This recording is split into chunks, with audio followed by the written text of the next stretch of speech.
And good morning, everyone. Happy Friday morning to you, and welcome back to Morning Musings. My name is Don K. Preston. I'm the president of Preterist Research Institute of Ardmore, Oklahoma, and I really appreciate you being with me. We are continuing our series on why N.T. Wright is wrong on the redemption of creation, i.e., the redemption of the body. Now, we've covered Isaiah 65 and Isaiah 66, which are two passages to which N.T. Wright appeals for a yet future time in which God will redeem, restore, renovate the entire created cosmos, as he likes to express it. Now, that includes the restoration, the renovation of the myrtle, the trees, non-sentient creation even. That's creation as far as N.T. Wright is concerned. And at some point of time in the future, when Christ comes,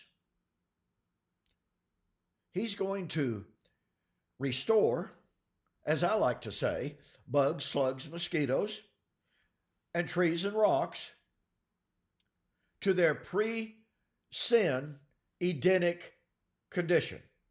Now, here's where it gets a little bit ironic, ladies and gentlemen. Not just a little bit ironic, but a whole lot ironic. Because you see, N.T. Wright says it is his official position that physical death was a part of the natural created order. Physical death was never the curse placed upon Adam. Now, it might surprise you to know this is a relatively common view among scholars, and it is attracting a growing number of commentators. A couple of years ago, some few years ago, I had two formal public debates with Dr. David Hester, professor at Faulkner University in Montgomery, Alabama. Prior to those debates, we each were allowed to ask the other a series of written questions. And I asked Dr. Hester, is physical death the enemy of the child of God? His response to my question was, physical death was always a part of the natural created order. Well, paradoxically enough, he then turned around in a later answer to another question, and told me that physical death is the last enemy to be destroyed. Now, wait a minute, and I pointed all of this out in the debate, and I might take note of the fact that Dr. Hester did not answer any of this. So I pointed out, according to his own answer, physical death was always a part of the natural created order that existed before sin. Now, ladies and gentlemen, what does that mean? If physical death existed before sin, then it was a part of the created order that God called good. See, before sin, God looked at the created order, everything that he had created, and declared it to be good. And yet God said to Adam and Eve, in the day you eat of the forbidden fruit, you will surely die. So there's a curse of death for sinning. But wait a minute. Physical death already existed. According to N.T. Wright, and by the way, Richard Middleton, Richard Hayes, Kim Riddlebarger, a host of other scholars admit and agree. Physical death existed before sin. So that means that the death that God was threatening Adam and Eve with, if you sin, you die, could not have been physical death. And guess what? That means physical death is not the enemy. Now look, folks, this has profound implications. And as I stated a moment ago, in our two public debates, Dr. Hester didn't even try to respond to any of this. And that's because he had no answer. So paradoxically enough, while on the one hand, Dr. Wright says that physical death was not the enemy, and as he says in his books, and by the way, if you want to have the specific title of the book and the page number, etc., just contact me and I'll be glad to give you the name, the specific title of the book in which he states these things, as well as the page number. So here's Dr. Wright, who on the one hand takes the position that physical death was natural, and then he turns right around and he tells us that the last enemy to be destroyed is death. Physical death. How is physical death the last enemy if it was never considered to be the enemy? If, as N.T. Wright says, mortality was never considered a bad thing, corruptibility was not something imposed on man, it was already there, it was already present, and declared to be good. So when N.T. Wright and these other scholars affirm that we are waiting for a yet future time in which man, having been subjected to the futility of physical death, all the while affirming that physical death was not the curse, and that physical death was created and declared to be good before sin, this is a massive self-contradiction. So we need to look again a little bit closer, and we've looked long enough at Isaiah 65, Isaiah 66, and the new heaven and new earth. I think I've demonstrated sufficiently enough that Dr. Wright's position on the new heaven and new earth is untenable.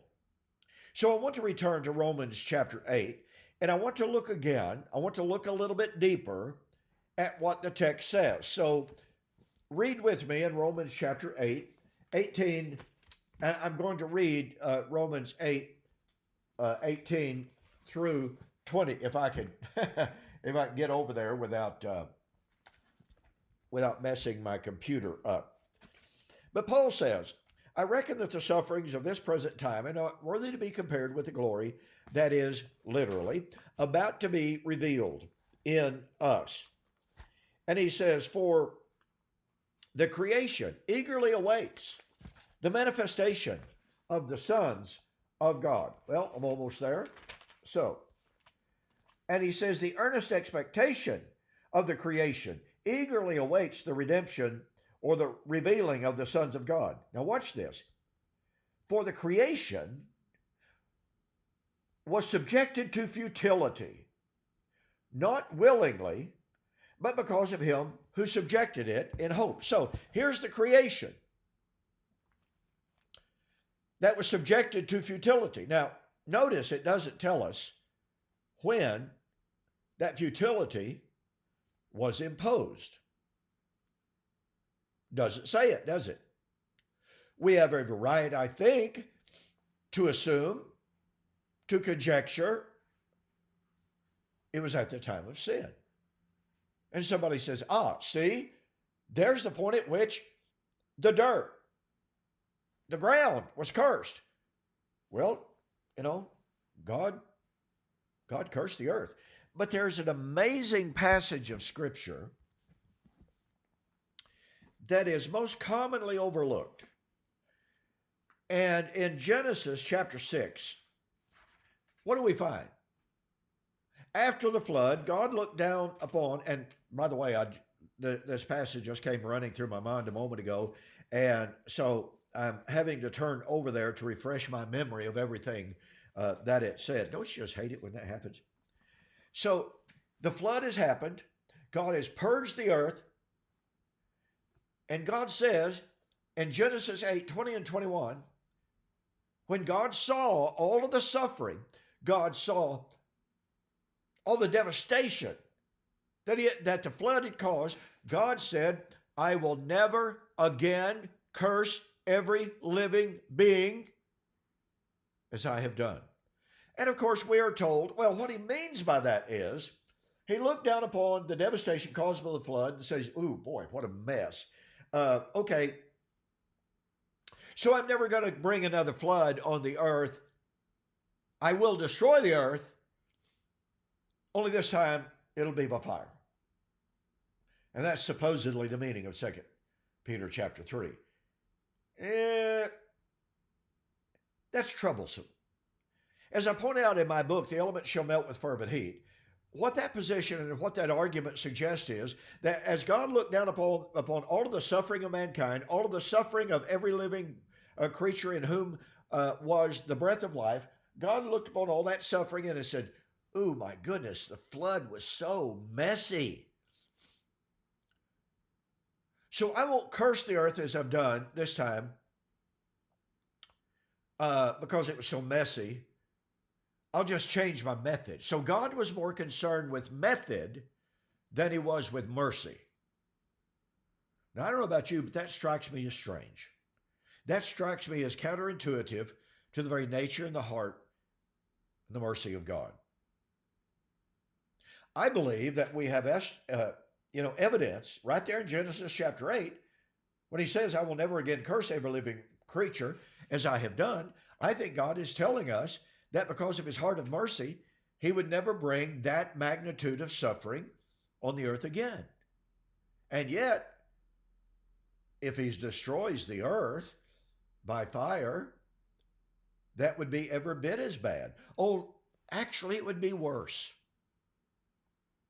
Because you see, in the flood, God didn't destroy the fish. He didn't destroy the water-breathing animals. He only destroyed the animals in whose lungs were the breath of life. So God will actually bring about greater magnitude simply by greater or different manner, not being concerned at all with mercy. Like I said, I find that troublesome. And then we find an amazing passage when it talks about Lamech. In Genesis chapter 5, Lamech bore a son, and his name was Noah. Pay careful attention to what Lamech said when Noah was born. Genesis chapter 5, verse 29. He called his name, Lamech called his son's name, Noah, saying, "This one will comfort us concerning our work and the toil of our hands because of the ground which the Lord has cursed." Say what? Say what? Noah was supposed to remove the curse of the ground. Did he do it? Well, the flood of Noah purged the earth, and God said, "I'll never again curse every living creature as I have done." So we have Lamech predicting this through his son, and God declaring, as a result of Noah's work, if you wish to call it that it was now true. Do you realize that from that point forward, and we don't have a single passage in all of the Bible from that point forward of how trees were never tall enough, of how the trees never produced enough fruit. And somebody says, "Well, now wait a minute, Don, God told the Israelites in Deuteronomy chapter 28 to 30 that if they disobeyed him, their fields would not bear fruit. The ground below them would be like iron." Well, that's because of man's sin.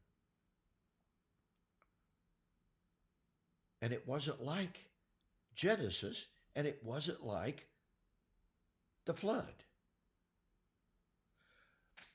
So we need to look then at the word futility. if we can't find those passages in the Old Testament, in the Tanakh especially, that speak of an ongoing curse, Adamic curse on physical creation. Now, mind you, we're well aware of the Tanakh and the temporary curses of the land of Israel. Okay? Very well aware of that. The land of Israel, because of Israel's sin, being cursed. Okay. But you see, Paul said the creation, the whole creation, was eagerly awaiting the manifestation of the sons of God. Now, you will notice what he doesn't say, although he picks up the theme a little bit later in the text in such a way that a person, and many commentators do, saying, oh, see, now he's returned to the idea of physical futility. But let's take a look at that word futility. The redemption was subjected to futility, not willingly, but because of the one who subjected it in hope. So whatever the creation was, it had hope. Well, I'm sorry, ladies and gentlemen, hope is a human emotion. Pretty sure trees don't have hope. I'm real sure rocks don't have hope.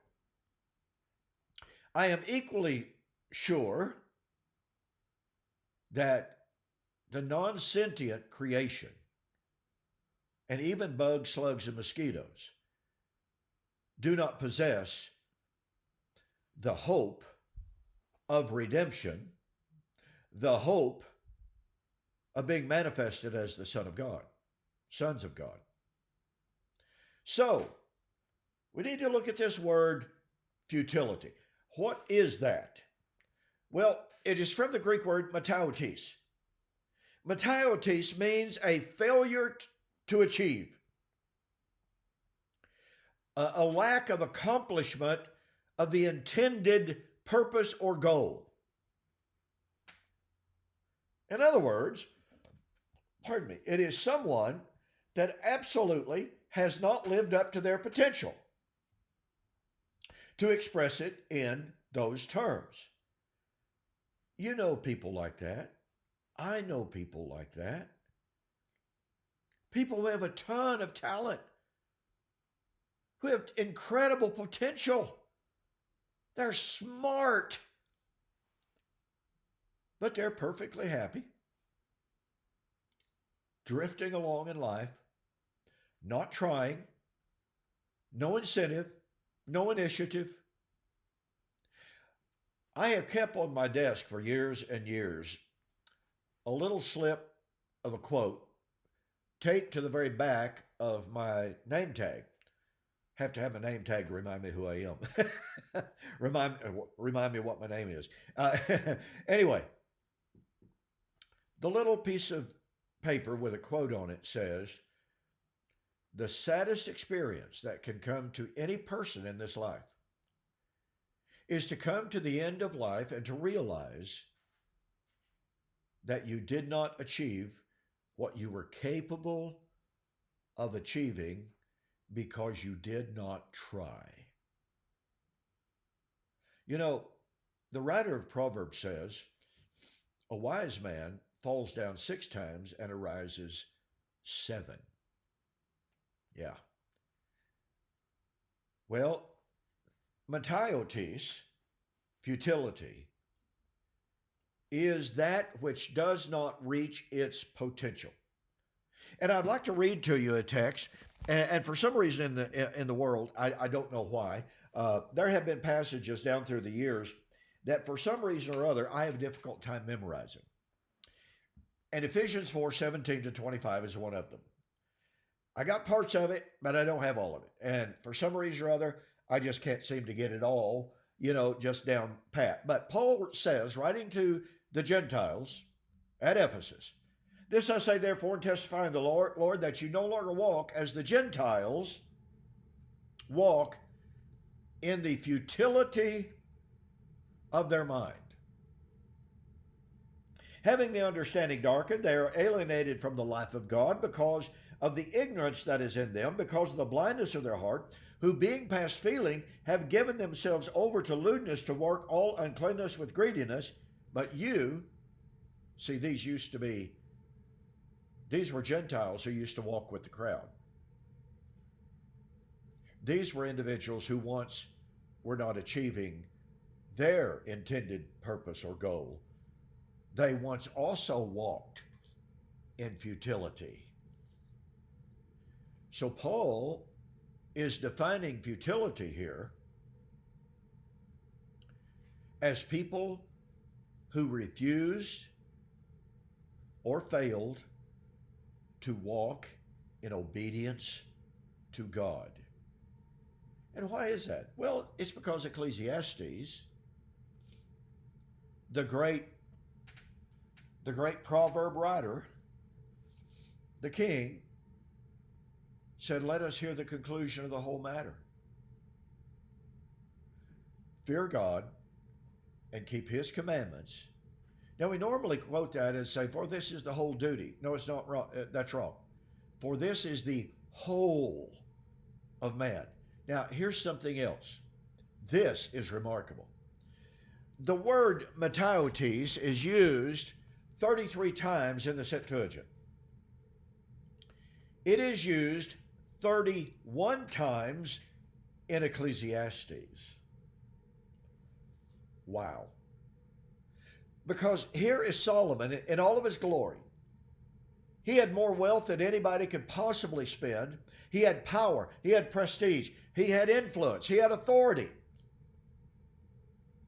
And he said he set his hand to do everything that his heart desired to do under the sun.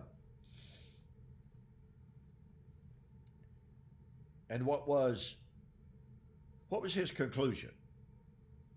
Living a life of indulgence, living a life of lasciviousness, living a life of profligacy.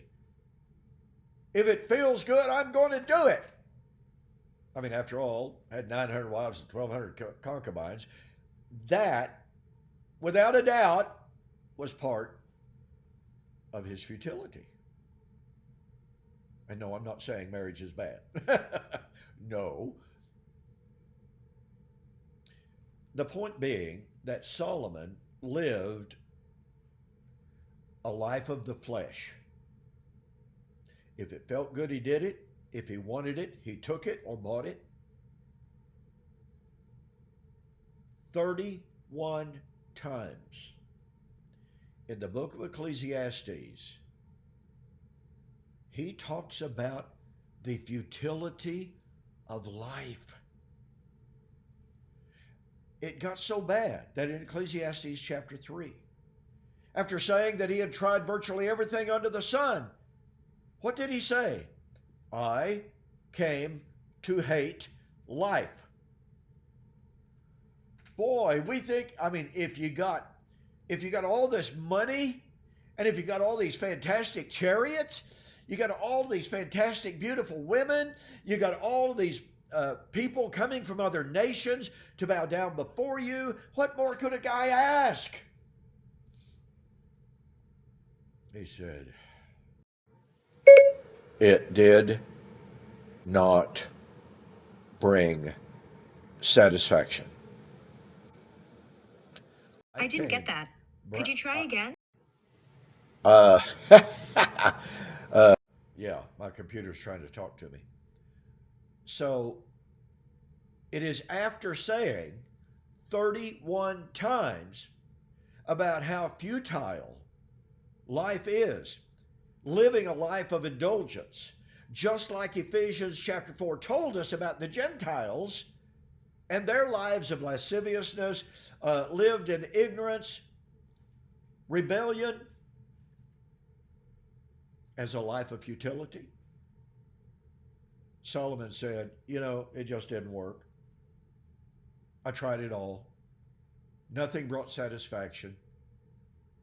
So let's hear the conclusion of everything that I've done. Fear God. keep his commandments. This is the whole. This is the entirety. This is man's ultimate goal. This is why we are here. Fear God. Keep his commandments. This, ladies and gentlemen, is man at his best. And so Paul is telling us that in the time in which he was living was the time of the manifestation of the sons of God. And the old covenant system, the old covenant way, was going to be completely wiped out. And the manifestation of a life fully lived, the manifestation of a life of full glory, of man achieving his goal, of man of achieving his whole, was to be revealed. That's why we don't have to have any expectation of a yet future time in which bugs, slugs, and mosquitoes will be renovated, in which trees will be taller, grapevines will be fuller and richer and more fruitful. No. The futility from which creation, mankind, can be delivered is through the gospel of Jesus Christ. And I'm out of time. Thank you so much for joining me for this morning's Morning Musings. Listen, you have a fantastic weekend. I'll see you on Monday.